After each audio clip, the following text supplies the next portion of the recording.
Hello বন্ধুরা, সবাই কেমন আছো? আশা করছি ভালো আছো। অনেক দিন পর একটা নতুন ভিডিও নিয়ে আসলাম। কয়েকদিন খুব ব্যস্ত ছিলাম, আসলে বাড়িতে গেছিলাম।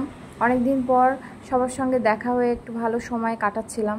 যাই হোক, এটা কি ফুল তোমরা বলতে পারবে? তুলসী গাছের গোড়ায় এটা নিজে থেকেই হয়েছে, বেশ ভালো লাগছে দেখতে।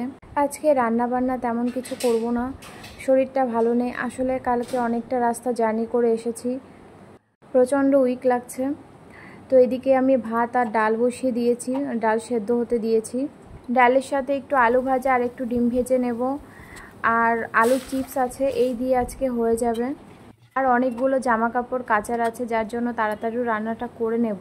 আজকে ভালোই রোদ্দুর উঠেছে, আবার কখন বৃষ্টি নামবে তার ঠিক নেই। তার আগে জামা কাপড়গুলোকে ভালো করে কেচে শুকিয়ে নিতে হবে। আজকের ডালটাতে কালো জিরে ফোড়ন দিয়েছিলাম, আর সাথে একটু পেঁয়াজ রসুনও দিয়েছিলাম। জানো তো, আগে আমি ডাল রান্না করতে পারতাম না, মানে আমার নিজের কাছে নিজেরই ভালো লাগতো না। আর মায়ের কাছে শুনতাম যে তুমি কিভাবে ডাল রান্না করো, আমি কেন পারছি না।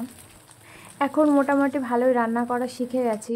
রান্নাটা হয়ে গেলে আমি এই জিরেগুলো রোদে দিতে আসলাম। তারপরে দেখো আমার গাছগুলোর অবস্থা খারাপ, কারণ প্রচণ্ড রোদ্দুর দিচ্ছে কদিন, আর গাছের গোড়া পুরো শুকিয়ে গেছে। আজকে জল দিতেই হবে, নয়তো গাছগুলো একদম অবস্থা খারাপ হয়ে যাবে। এবার চলো তোমাদের সাথে কিছু পার্সেল শেয়ার করি। আমি এগুলো মিশো থেকে অর্ডার করেছি।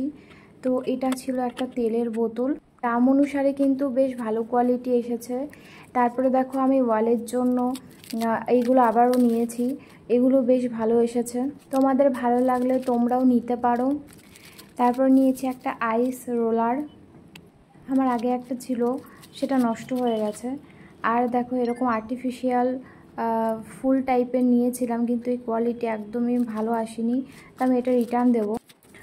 আর এটা ছিল একটা শর্ট কুর্তি, এর আগেও আমি একটা কুর্তি নিয়েছিলাম, তার কোয়ালিটি বেশ ভালো ছিল, সেই জন্য আবারও অর্ডার করেছি। তো এর কোয়ালিটিটা আমার খুব একটা ভালো লাগেনি, তো এটাও আমি রিটার্ন করব। তো ভিডিওটি কেমন লাগলো সবাই অবশ্যই জানিও। টাটা।